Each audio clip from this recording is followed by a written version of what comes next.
అందరికి రైతు సోదరులందరికీ నమస్కారం. నా పేరు రాత్లావత్ హనుమాన్ నాయక్, మాది మేకల్దిన తండ. మిలీనా సీడ్స్ వాళ్ళు ఇక్కడ రావులాపురం అనే గ్రామంలో ఫీల్డ్ పెడుతున్నారని తెలిసి ఏ విత్తనం చూద్దాం, ఒక మంచి విత్తనం ఏమైనా వచ్చిందేమో దాంట్లోనే అని చెప్పి చూడటానికి వచ్చాము. వీళ్ళు సీతా 177 అనేటువంటి వెరైటీని ఇక్కడ ఫీల్డ్ లో చూపించడం జరిగింది. ఇక్కడ చూస్తున్నాం మనం ఈ చెట్టును కనుక చూస్తే కింద నుంచి పై దాకా కుచ్చు కాపు ఉంది, ఎక్కడ గ్యాప్ లేకుండా కాపు ఒకటే కాపు కనబడుతుంది. అన్ని అయితే ఆకులు ఉన్నాయి, అంత చెట్టు అంతా కాసి కింద కూర్చుంది. అది మనం చెప్పడం కాదు, మనం చూస్తేనే అర్థం అవుతుంది. అయితే ఎక్కడైనా తాళ అనేది తగులుతుందేమో అని చెప్పి చెట్టుని కింద నుంచి పై దాకా పరిశీలించడం జరిగింది, కానీ ఎక్కడ తాళ అనేది తగలలేదు. ఈ మెలీనా సీడ్స్ అనేది మనకి ఫస్ట్ నుంచి నమ్మకంగా ఉంది కాబట్టి ఈ మెలీనా సీడ్స్ ఈ సంవత్సరం నుంచి సీతా 177 అనే విత్తనం వచ్చింది కాబట్టి ఈ విత్తనం మాకు బాగా నచ్చింది.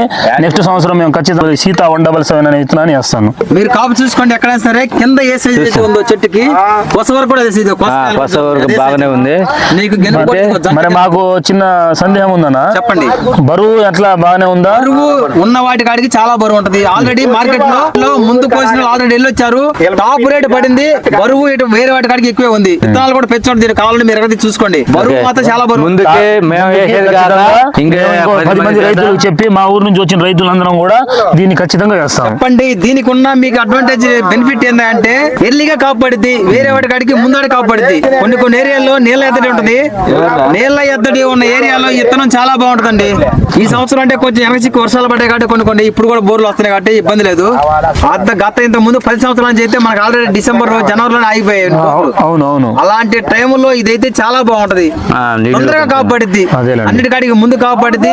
ముందు కాపాడ్డా కానీ ఇత్తనం మాత్రం చాలా చిక్కదనం. అదేనండి, చూసాం, మేము మనస్ఫూర్తిగా చెప్తున్నాం, మాకు బాగా నచ్చింది. ఎందుకంటే ఒక రైతు కోరుకునేది మనకి కాపు వచ్చే దాన్ని బట్టి దాన్ని వచ్చేదాన్ని చెప్తాం, కానీ లేని దాన్ని మనం చెప్పాం. ఖచ్చితంగా ఈ సీతా 177 అనేది మాకు బాగా నచ్చింది. వచ్చే సంవత్సరం మేము ఖచ్చితంగా వేస్తాం. మీ చేత కూడా ఎందుకు మాట్లాడేస్తున్నాం అంటే మేము కంపెనీ వాళ్ళు చెప్పేది వేరు. 100% అండి, చాలా బాగుంది, దాంట్లో ఎటువంటి సందేహం లేదు. ఎన్ని క్వింటాలు వస్తుంది అనుకుంటారా? ఇప్పుడు మేము ఇదైతే 25 నుంచి 30 దాకా వస్తుంది అనుకుంటున్నాం. కాసికాయ వరకు 20 క్వింటాలు అయితే చేను వర్ణం మొత్తం కింద అంతా ఉంది కాబట్టి లాస్ట్ టేబుల్ కి 40 గంటలు గట్టి పరిస్థితులు తగ్గదు. సరే, మేము అనుకోవడం అయితే 25 నుంచి 30 అనుకుంటున్నాం. బాగా వస్తే ఇంకా హ్యాపీగా ఉంటుంది రైతు.